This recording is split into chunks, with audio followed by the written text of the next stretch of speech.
All right, welcome into our Bengals training camp daily recap, part 2, day 2, day Foo, right? Yes. Foo Fighters concert is Gotta coming go. up in a little bit, so we got to be fast because it's Foo Fighters Day. Now, you claimed on Twitter that you were going to work in Foo Fighters songs to all of our takeaways and things they say in one play today. Are you prepared? I'm prepared. I am prepared. I have 3 Foo Fighter songs that matches up perfectly.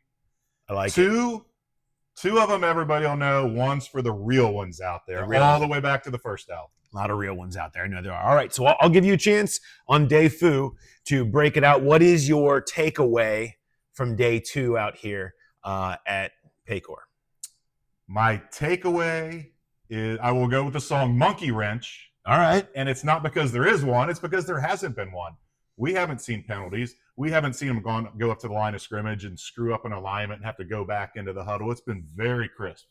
Everything. Now, yeah, there's been some balls on the ground. There's been some things that happened in the course of play, but there hasn't been any pre-snap issues. It's been a pretty crisp run, 2 days of practice, and I think that makes the coaches really happy because that nothing frustrates them more than the mental stuff breaking down this early. Yeah, I like that. I had a takeaway yesterday about Jamar Chase, so I'm not going to double up on that again, other than can only tell you that today he was here, but not participating again, hat on. Basically, we hear from Zach Taylor, and he says, look, this is part of a plan with a number of guys. We'll see. Jamar and I have a plan. He is fully healthy. When in regards to him practicing tomorrow, said, we'll see. So there's a plan, but we'll see what it is tomorrow, and we'll see what it is other than he's healthy. It certainly feels like this is probably contract related because there's really nothing else left to pinpoint it on. But, you know, plenty of time for these things to play out. I really think there's a lot of smoke. And these things happen. It's happening across the league. I'm real curious when I think about the Jamar situation. Is he out there Sunday? Day off on Saturday. Is he out there Sunday? You start reaching day 4. Okay, we can start wondering, like, what is this plan? How long is this going to go on? But for now, it's a thing that's happening. My real takeaway is learning to fly. Okay? Yeah, okay. And that's Mike Gesicki.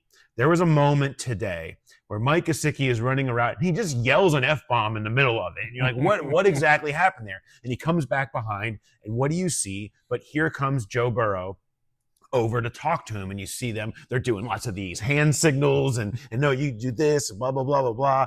And I talked to Mike about it afterwards, and his point was, you know, I don't want to get anything specific because I don't want Vaughn to understand what's going on, but I got out there in my route, and Vaughn knew what I was doing and saw what I was doing. And so Joe and I came over and talked about, look, there's ways that you can be creative with this. So if you think they're setting up, I'll read your body language. I can see what you're doing to take it a different way and to be able to freelance a little bit on a route, feel that creativity. And you saw the smile come over Mike Gesicki's face, talking about a quarterback trusting him to feel his creativity on a play to try to take what a defender's doing and use it against him.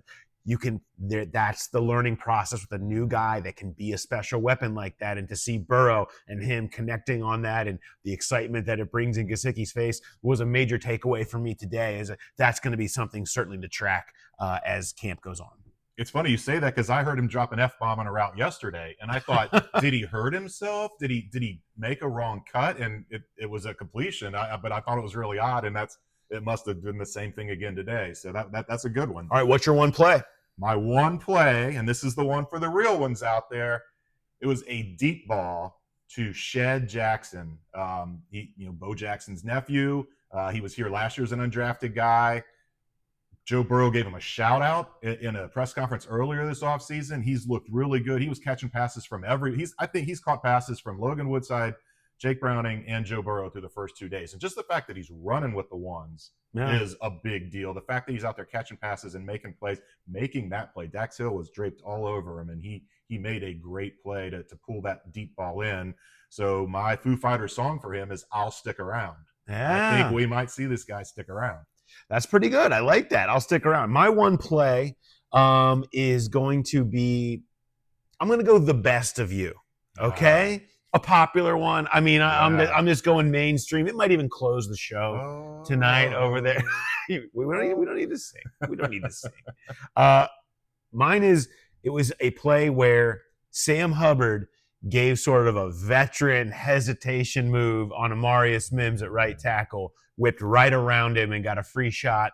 Wasn't a shot, obviously, on Joe Burrow, forcing him to flush out to his right. But it was a learning moment. But that's the type of stuff Amarius Mims needs right now. A guy who's not seen this. He needs to see the best of these guys across from him. And that was Sam Hubbard giving him some of his best moves.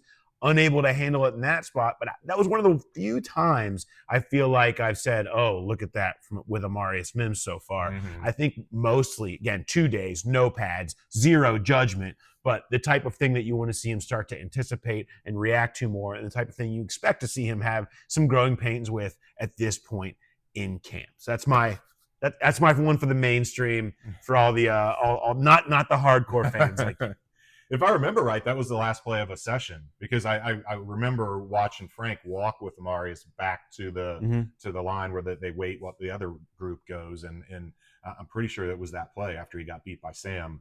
I'm going to kind of piggyback off of your unofficial first take. For my thing heard, my song is going to be "The Pretender," and it was Zach Taylor talking after practice about this plan to hold. I mean, there is no plan to hold Jamar Chase out. This is what it is. Jamar doesn't want to practice. He's putting Zach in a tough spot to have to answer these questions. I mean, Zach talked at Mock Turtle Soup Monday. He did a right here in this chair.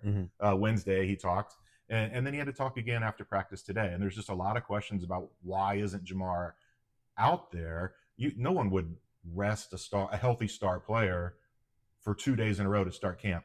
Jamar said he was healthy at the end of minicamp. Zach said he's healthy today. So if he's healthy, it just doesn't make any sense unless it's Jamar not wanting to practice. This is a contract ploy, and he's putting Zach in a really awkward position.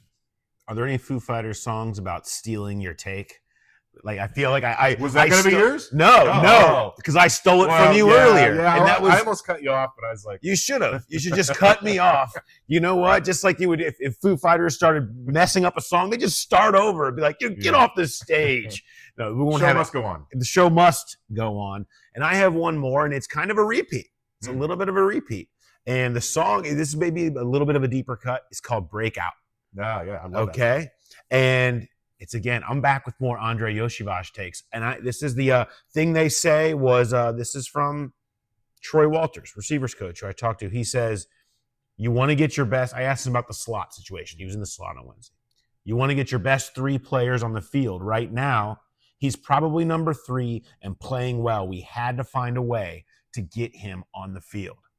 Number 3, Andre Iosivas, out of the receivers coach's mouth. Now, are you going to be sitting here talking about Jermaine Burton and saying, oh, he's so great, rookie's here? No. But, I mean, and Trent Irwin's there, and Charlie Jones is there. They've got a lot of guys. You mentioned Shed. I mean, you got a lot of guys there. But to say it's probably our number 3 right now, the reason he's in the slot is he looks really good. Yeah. This is the spot that's open. Let's give him a real run at this and see how it looks. He looked amazing today. Yes. He made every catch, multiple contested catches, back shoulders, slants where he's diving across, really just caught everything. And he's getting opportunity.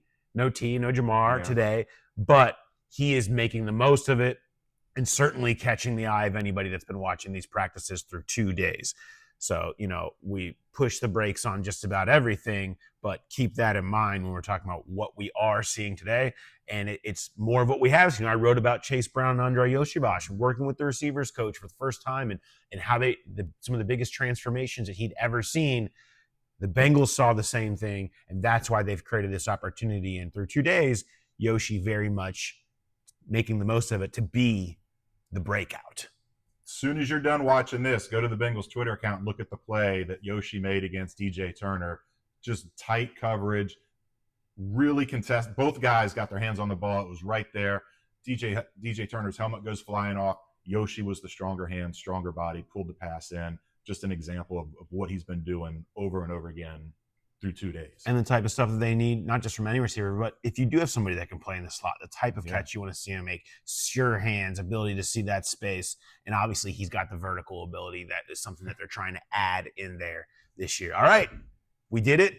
Foo Fighters awaits, so you need to hurry up and get the hell out of here. So thanks everyone for listening. We'll be back tomorrow with day 3 from Bengals camp. Make sure you are subscribed and telling your friends and hitting the bell and doing all the stuff here on the YouTube channel, because we'll be bringing you guys this to the YouTube channel every single day throughout camp. So thanks for watching. We'll talk to you tomorrow.